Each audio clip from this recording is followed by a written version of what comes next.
Hello. Well, it's been 1 year now since Boris Johnson came on the TV, told us the coronavirus was the biggest crisis since the Second World War, and told everybody that you must stay home. I really would like to know how many people, especially in those early weeks of lockdown, who had more time on their hands, decided to use that time to do a bit of research, do a bit of digging, finding out exactly what is going on.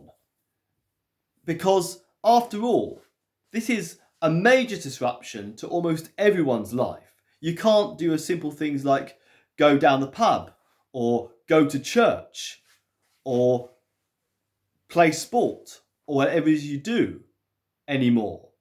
And you don't know when those things are going to be coming back. So I don't understand the people who could just sit and spend that time just learning a language that they're probably not going to have much chance to use, or just focusing on the regular hobbies. Personally, I couldn't do anything else but research and find out what is really going on, especially as the government provided absolutely no scientific justification for what they were doing or any proof of their claims. And yet, when you do just a little bit of research, you find that this is all based on fraud, all based on lies, and all orchestrated by people, the elite, who are trying to profit and control us through a fake psychological operation. Now, a lot of people now are saying, well, we've got this roadmap, we've got the vaccine, so we're going to be out of lockdown soon. Because that's been what Boris has said all along. They've said that when we get the vaccine, it'll all be over. But you've noticed they keep shifting the goalposts. And we get all little hints of it when various scientists come out, or so-called scientists, the sage ones, who are all funded by the likes of the Bill and Melinda Gates Foundation and other big pharmaceutical companies. They're coming out and saying, well, we're going to still have to have masks and distancing long term, and hints of possibly a third wave and future lockdowns and new variants, and they're hinting at it continuously. So you're getting two messages here. And it is high time that people got suspicious. Think about it. You've had 1 year of your life taken away from you. Are you prepared to accept another year? And I'm going to share some information. This comes from the horse's mouth, actually. This is from the government's own website. And it states here, ID 3351409 TEO, COVID Public Information Campaign.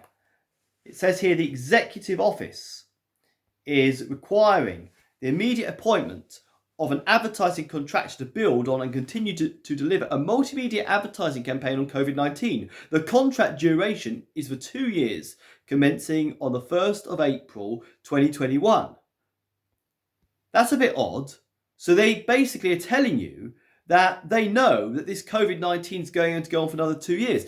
I mean, if this was a real pandemic, a real public health emergency, why do they need to advertise it? Wouldn't it be obvious then?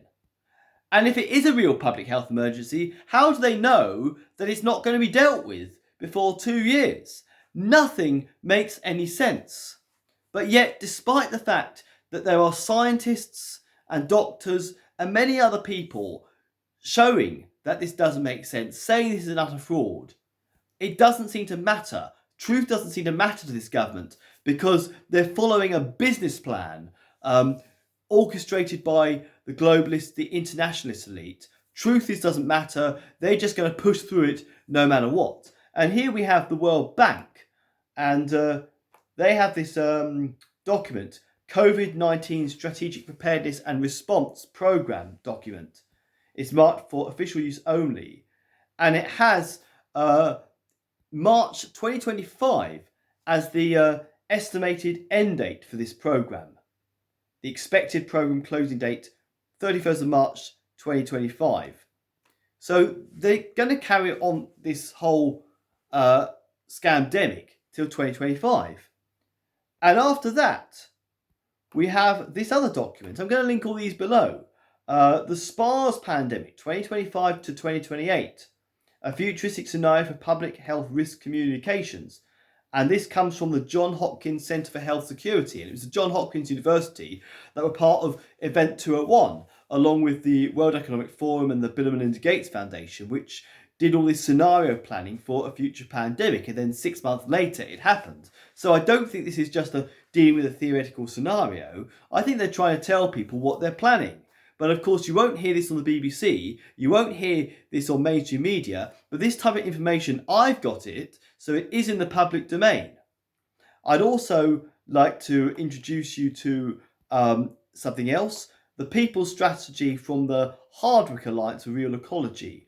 And they have a very good report talking about the Great Reset and how the people's strategy for stopping this, because this is what's going on. All the evidence, it's not hard to put the pieces together.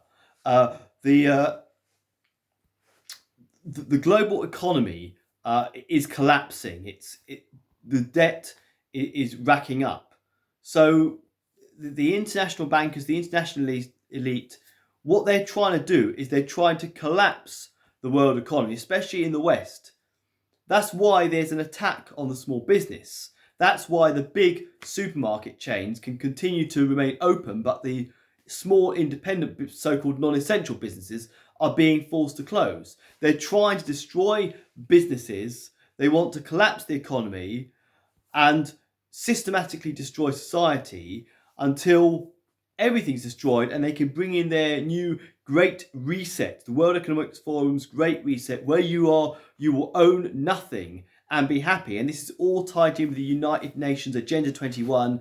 They want to have you in smart cities, all that. A technocratic nightmare is what they want to bring us all into. So it's quite a frightening scenario now, because by default, that's what's going to happen. The only way we stop this is by getting enough pushback from the ordinary people.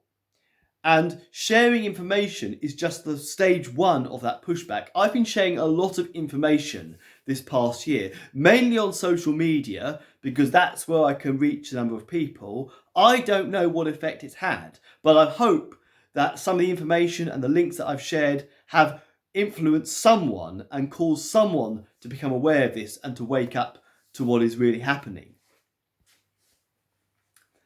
So sharing information is the first thing. But then, of course, the next thing and what really needs to happen is individuals to push back in their own way.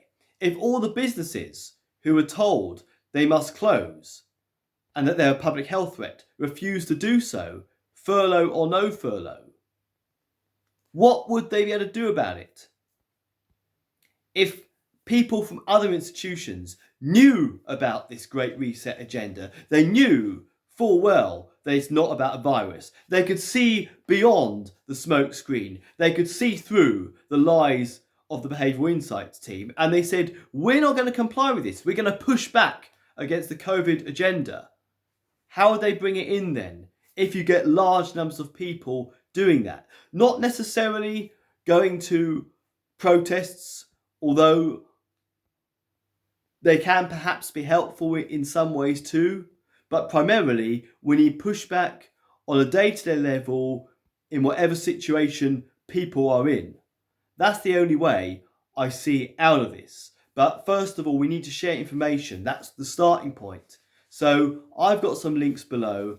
Please share this information. It's 1 year on. Hopefully people are going to start to think, we've put up for this for a year. We've given the government the benefit of the doubt. But it's time that people started getting suspicious. And those who have just for so far been just following the BBC government official narratives and have seen that it clearly doesn't make any sense, it's high time that those people were pushed to do some research, do a bit more digging, look at some alternative information and find out what is really going on. Thank you very much for watching.